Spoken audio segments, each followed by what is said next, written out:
명성은 종종 끝없는 빛, 박수갈채, 카메라, 그리고 찬사가 가득한 삶으로 묘사됩니다.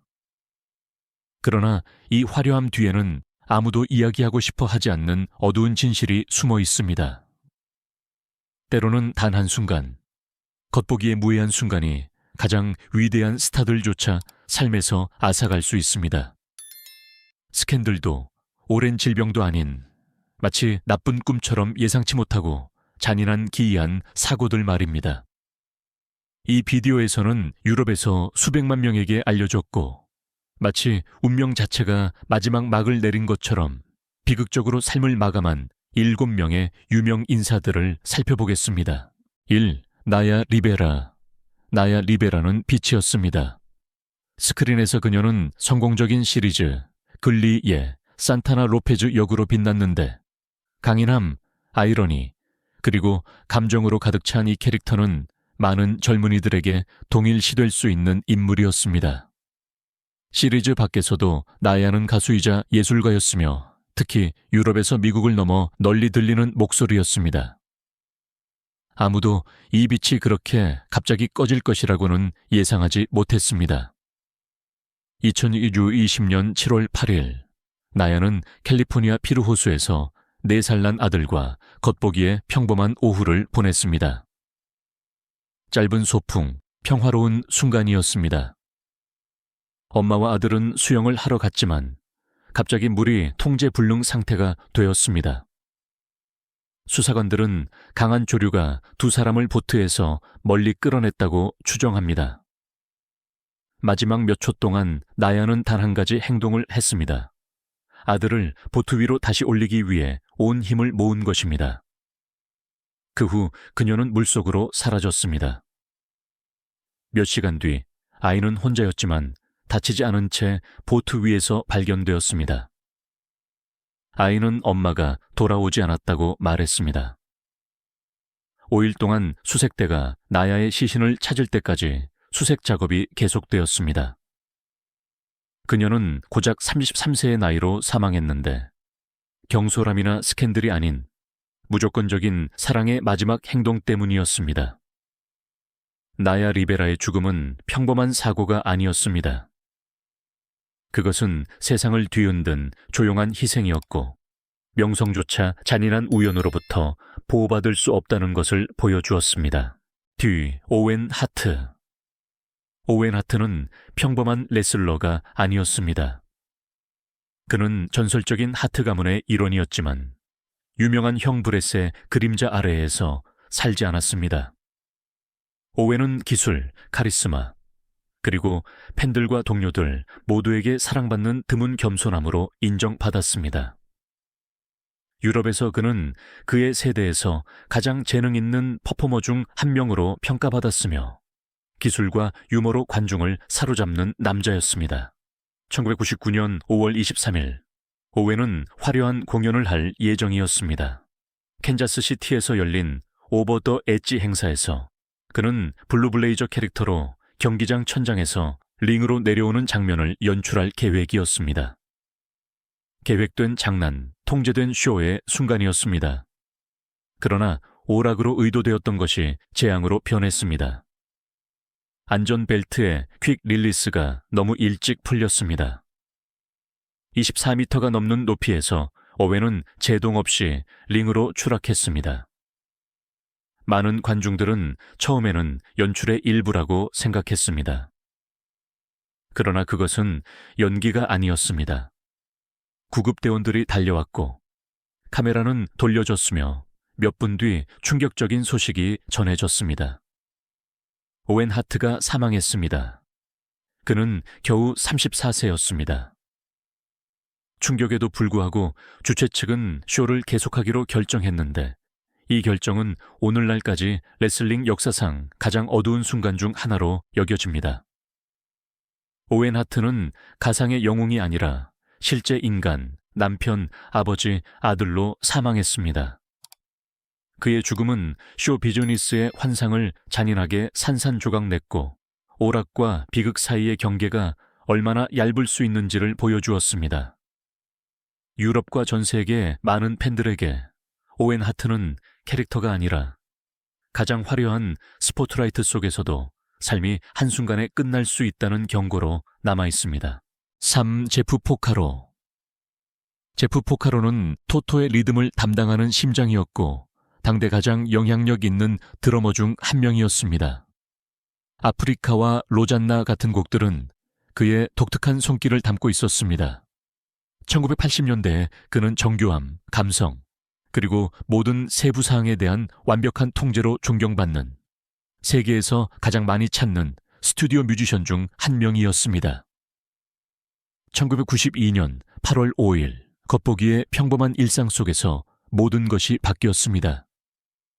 로스앤젤레스에 있는 그의 정원에서 제프는 식물에 살충제를 뿌렸습니다.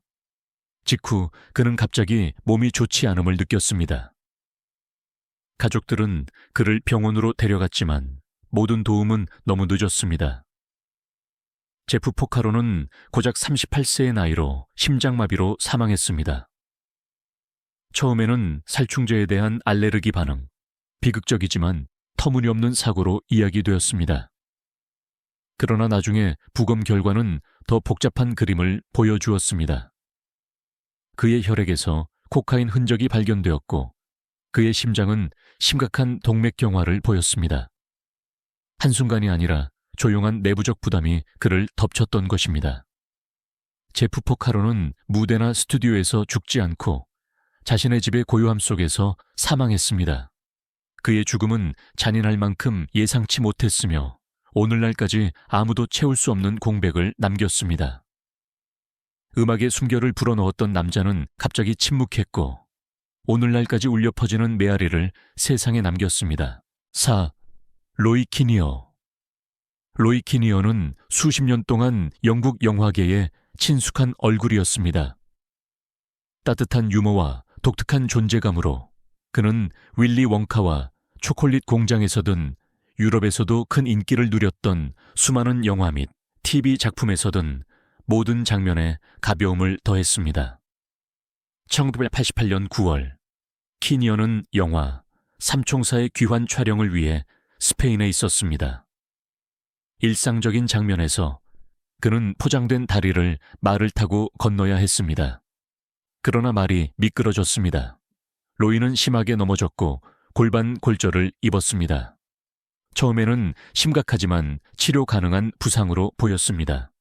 하지만 병원에서 그의 상태는 급격히 악화되었습니다.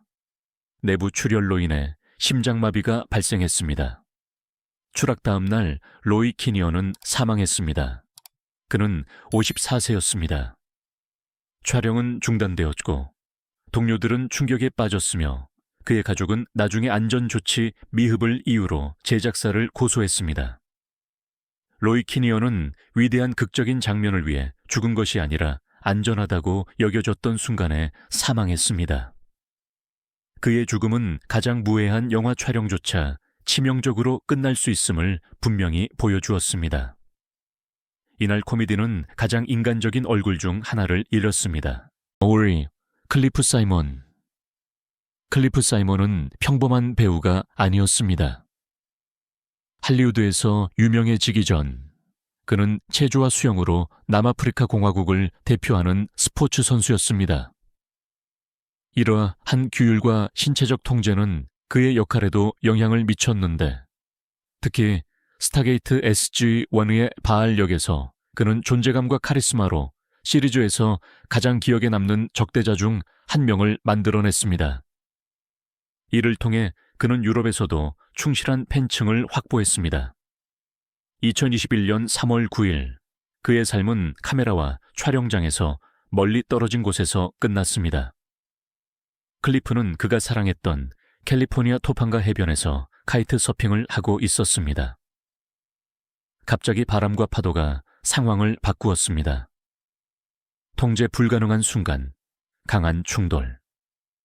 잠시 후 그의 사망이 확인되었습니다. 그는 58세였습니다. 상황은 불분명했고 목격자도 없었으며 갑작스러운 돌풍이나 기술적 결함에 대한 추측만 있었습니다. 확실한 것은 단 한 가지였습니다. 자신의 몸을 도구처럼 다루던 남자가 예측 불가능한 자연의 힘에 의해 멈춰 섰다는 것입니다. 클리프 사이먼은 스크린 속 전투에서 죽은 것이 아니라 그에게 자유를 의미했던 열정 속에서 사망했습니다. 그의 죽음은 자연이 마지막 장면을 쓰기로 결정할 때 강인함, 훈련, 경험조차 보호를 제공하지 못한다는 것을 상기시켜 주었습니다. 6. 올리브 토마스. 올리브 토마스는 할리우드의 첫 번째 위대한 스타 중 한 명이었으며 무성 영화의 아이콘이자 젊음의 우아함을 상징하는 인물이었습니다. 전 지그펠드 게얼, 산 이엑펠드 걸로서 그녀는 더 플레이풀과 같은 영화로 국제적인 관객을 사로잡았고 영화의 새롭고 더 자유로운 시대의 시작을 알렸습니다. 1920년 9월 올리브는 남편 잭 픽포드와 함께 파리에 있었습니다. 긴 밤을 보낸 후 두 사람은 리츠 호텔의 스위트룸으로 돌아왔습니다. 어지럽고 지친 올리브는 욕실에서 프랑스어 라벨을 읽지 않고 병을 집어들었습니다. 그것은 불쾌감을 완화하는 약이 아니라 남편이 질병 치료를 위해 보관하고 있던 고독성이 강한 수은 용액이었습니다. 복용 직후 올리브는 쓰러졌습니다. 의사들은 며칠 동안 그녀의 생명을 위해 싸웠지만 사고, 자살, 살인에 대한 소문이 헤드라인을 장식했습니다. 1920년 9월 10일 올리브 토마스는 고작 25세의 나이로 사망했습니다. 그녀의 죽음은 할리우드를 충격에 빠뜨렸고 많은 이들에게 명성이 보호해주는 것이 아니라 취약하게 만든다는 깨달음의 시작을 알렸습니다. 올리브 토마스는 스캔들이 아니라 재능으로 유명해졌습니다. 그러나 그녀의 죽음은 화려함과 비극이 얼마나 가까이 있을 수 있는지를 처음으로 보여주었습니다. 7. 제프리 헌터. 제프리 헌터는 수년 동안 미국 영웅의 이상을 구현했습니다. 그의 차분한 태도와 특징적인 파란 눈으로 그는 애서 존 웨인과 함께 출연했고 나중에 오리지널 파일럿 필름에서 엔터프라이즈호의 첫 번째 선장으로 유명해졌습니다. 그의 얼굴은 유럽에서도 수백만 명의 시청자들에게 친숙했습니다. 1969년 5월 26일 그의 삶은 거의 주목받지 못한 사건으로 끝났습니다. 자신의 집에서 헌터는 갑작스러운 뇌출혈을 겪었고 균형을 잃고 계단에서 굴러 떨어졌습니다. 이때 그는 난간에 머리를 부딪혀 의식을 잃은 채 쓰러졌습니다. 한참 후에야 발견되어 병원으로 이송되었습니다. 즉각적인 응급수술에도 불구하고 그의 생명은 구할 수 없었습니다. 다음 날 아침 제프리 헌터는 고작 42세의 나이로 사망했습니다. 촬영장도 카메라도 박수갈채도 그의 마지막 순간을 함께하지 않았습니다. 영화계는 이미 새로운 얼굴로 향하고 있었지만 그의 이른 죽음은 잠재력을 완전히 발휘하지 못한 경력을 남겼습니다. 제프리 헌터는 위대한 장면 속 영웅으로 죽지 않고 조용히 자신의 집에서 사망했습니다. 그의 죽음은 명성이 더덥고 상징적인 인물조차 일상의 우연에 노출되어 있음을 상기시켜 줍니다. 이 7가지 운명은 명성과 덧없음 사이의 경계가 얼마나 얇은지를 보여줍니다. 이 사람들 중 누구도 그들이 유명했던 이유로 죽지 않았습니다. 모든 것을 끝낸 것은 일상적인 순간들, 작은 실수들, 예측 불가능한 힘들이었습니다. 명성은 우연으로부터 보호하지 않으며 단지 그것을 더 잘 보이게 할 뿐입니다. 아마도 명성의 가장 쓰디쓴 진실은 바로 여기에 있을 것입니다. 결국 아이콘들조차 다른 모든 사람만큼 취약하다는 것입니다. 이 이야기들이 당신의 마음을 움직였다면 계속 주목해 주세요. 모든 빛나는 경력 뒤에는 거의 알려지지 않는 이야기가 숨어 있습니다. 그리고 때로는 바로 이 이야기가 우리에게 모든 순간이 얼마나 소중한지를 상기시켜 줍니다.